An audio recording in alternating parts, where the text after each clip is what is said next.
David Griscom, for anyone who's not familiar with his work, is one part of the crew, and I guess now essentially a co-host at the Michael Brooks Show since our friend Michael passed, and he does the Griscom Economic Minutes there, and on TMBS, right? You guys have interviewed Reed a few times, right? Yeah, for sure.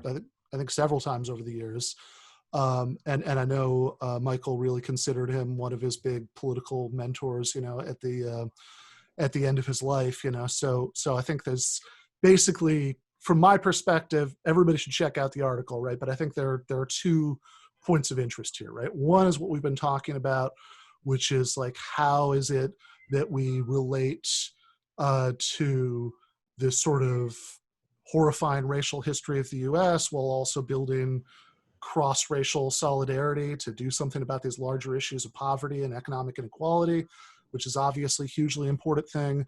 And there's also something that's like a larger issue that intersects with that in this case, which is the way that on parts of the left right now, I think maybe because so many of us are feeling so politically powerless at the moment, right? That the Bernie campaign, in which so many of us had invested so much of our hopes for the future, was initially very promising and then crashed and burned. Similar things happen in the UK.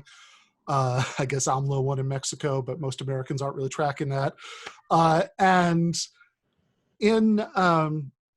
And I think in that moment of kind of powerlessness and disorientation, there's this real tendency to kind of pathologize debate and disagreement, within the left, to sort of be very quick to jump to the worst possible interpretations of the motives of those who have different political positions.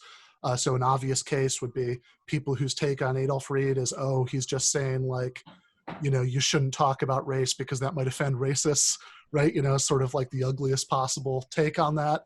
And I think, and before, and before you leave, I was just kind of hoping, Michael, and feel free to jump in this also, David, that I could kind of get your take on the larger phenomenon, right?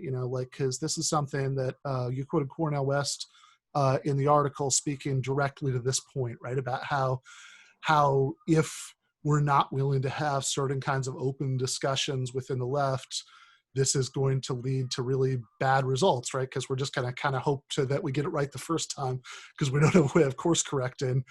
And how much of a problem this is, and what, and why maybe people should think twice about acting this way, about like responding to debate and disagreement in this way. Well, look, I mean, I guess my thought would be, and I do think context is important. I understand. I mean, we live in apocalyptic times, right? I mean, we have a plague that is sweeping the globe in horrible ways, has locked people down. It's coming at a time that people's heads are exploding about, Trump and an election year and all of that. And then on top of that, of course, you had the George Floyd death, which was absolutely horrible, obviously, in its, on its face. And then because we're all locked up, we're all watching it happen all the time. And so I do understand this kind of and I want to be careful because I'm not like suggesting a derangement syndrome or anything, but rather that there's just it's like a pressure cooker.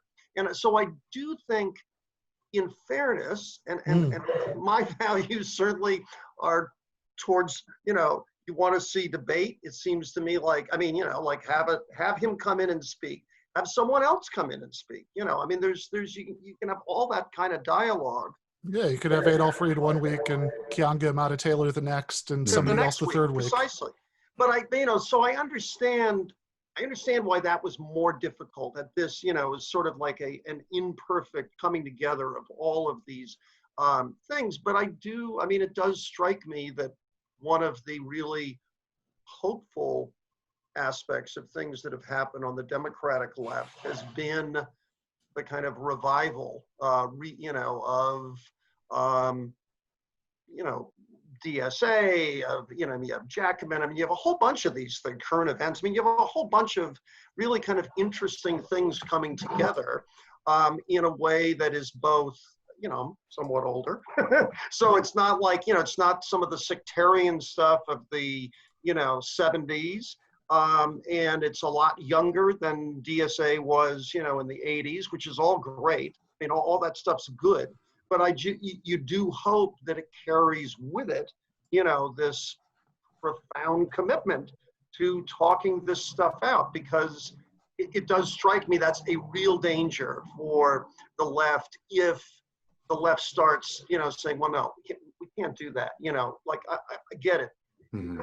He's a big thinker, Adolph, but he's not, that's not where we want to be right now. Strikes me as just unfortunate. Yeah, and I would also add, especially at a time where a lot of Adolph's analysis is really important, just on something that he talks about a lot, which is like racialized medicine, which obviously has a horrible history in this country, and trying to build the awareness that when corporations start incorporating different kinds of speech, it's not necessarily a good thing. You look at what's happening with, a coronavirus vaccine right now. There's this big push to, to test it on, communities of color, because there's been this idea that, certain ethnic groups, racial groups are like more prone to death from it, when there's no real scientific backing to that idea.